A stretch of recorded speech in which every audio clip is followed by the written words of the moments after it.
Among the hundreds of myths, often surprisingly similar, about the origins of the human world, the Gnostics offer one of the most fascinating backstories. I've learned a lot more about the Gnostics recently, having read mythologist and modern shaman John Lamb Lash's book, Not in His Image, and also interviewed him. I hope to publish that episode later this month. In addition to that, I have learned a lot from a newly found colleague and friend in the alternative sphere, for lack of a better word, former mainstream journalist Per Shapiro, who's also written a book based on the Gnostic worldview. I hope to have conversations with Per on the channel in the months to come. The Gnostics knew something profound about what we are, and not least that we are an integral part of this planet. They also gave a warning to future generations, a warning about a time when artificial versions of the real world would threaten to take over our minds. Perhaps they were talking about our time. Many would think so, including John Lash and Per Shapiro. At any rate, the Gnostic message has been interpreted in many ways. I understand now that the depiction of them as some sort of original, quote-unquote, true Christians is false. Their knowledge, and the word gnosis means knowledge, has much deeper roots than that. They were brutally persecuted and massacred by Christians in the first centuries of the Common Era. If a few dozen hidden Gnostic texts had not been found in Nag Hammadi in Egypt in 1945, we would probably still live in ignorance about their worldview. In medieval times, new groups emerged who, at least to some extent, based their worldview on the Gnostic wisdom. Perhaps this was possible because the church felt it had secured its power. I don't know. But if so, that was about to change again. From Persia to the Balkans and southern France, there were, for example, the Manichaeists, the Bogomils, the Banyolians, and not least the Cathars, a group that I've talked about before on the channel. The Cathars, who lived in what is today southern France and northern Italy, they are considered to have been a Gnostic sect, but to what extent they followed the original Gnostic wisdom and worldview, I'm not entirely sure. But they were definitely seen as a dangerous threat to the Catholic Church. As I understand it, their central message was that we are of divine origin and that we don't need any middlemen to have access to that divinity, meaning we don't need any priests or any popes or bishops or anything like that, and that the perceived separation between us and the rest of creation is false, is an illusion. And they also understood that men and women are equal, which was radical for its time. The church, of course, hated a worldview in which the church, as it had been constructed, had no place. The videos I made last summer about the fate of the Cathars were from Montségur, the last stronghold of the sect, and some other places in the area between Carcassonne and the Pyrenees. This summer, I visited Béziers, which is also of importance in the Cathar story for very tragic reasons. This is where the first massacre took place in the so-called Albigensian crusade in the early years of the 13th century. The Pope Innocent III, unfortunate name, but his name was Innocent III, he asked for and received support from the French crown to organize an army of crusaders to crush the heretics in Languedoc and other parts of southern France.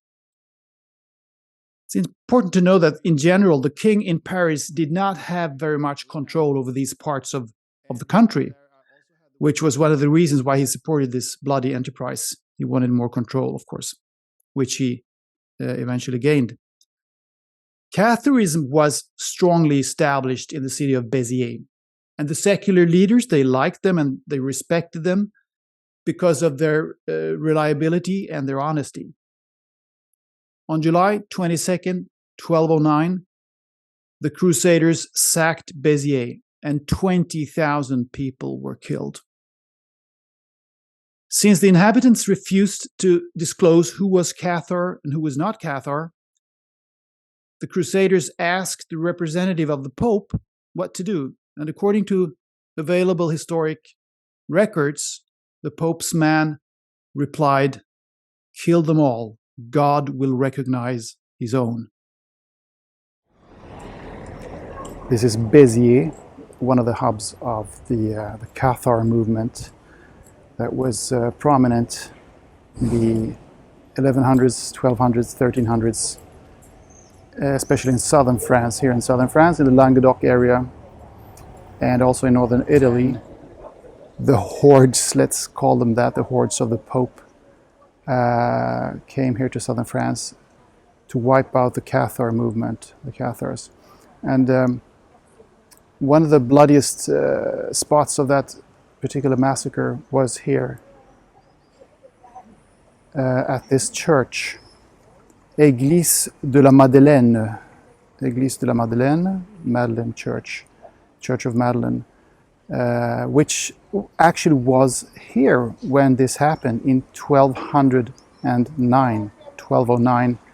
The church was here. It didn't look like this, of course, but the first parts of the church were built already in the 11th century. So it was here when the Crusaders, under the auspices of the Pope was Innocent III, the man who led the Crusaders was called Simon of Montfort, Simon de Montfort in French, but he was actually English originally, so his name was Simon of Montfort, and he led an army of about 10,000 Crusaders who arrived here in Béziers.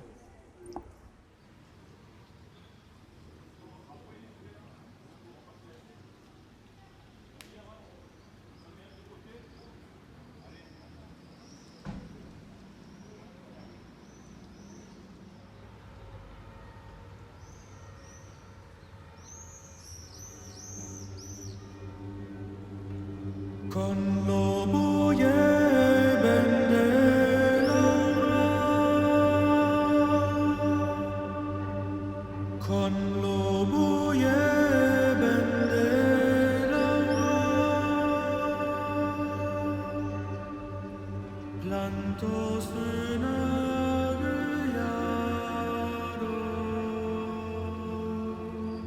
Now, this was, of course, a terrible blow to the Cathar movement, but Catharism continued for some time, and the last Cathar was killed in 1321, southwest of here, in the Pyrenees.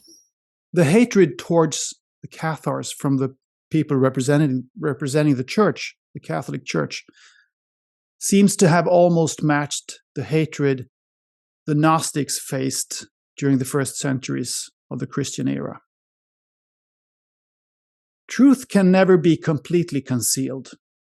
The core knowledge that the Gnostics and subsequently the Cathars and other groups had about the direct link between humans and the divine source survived within small groups.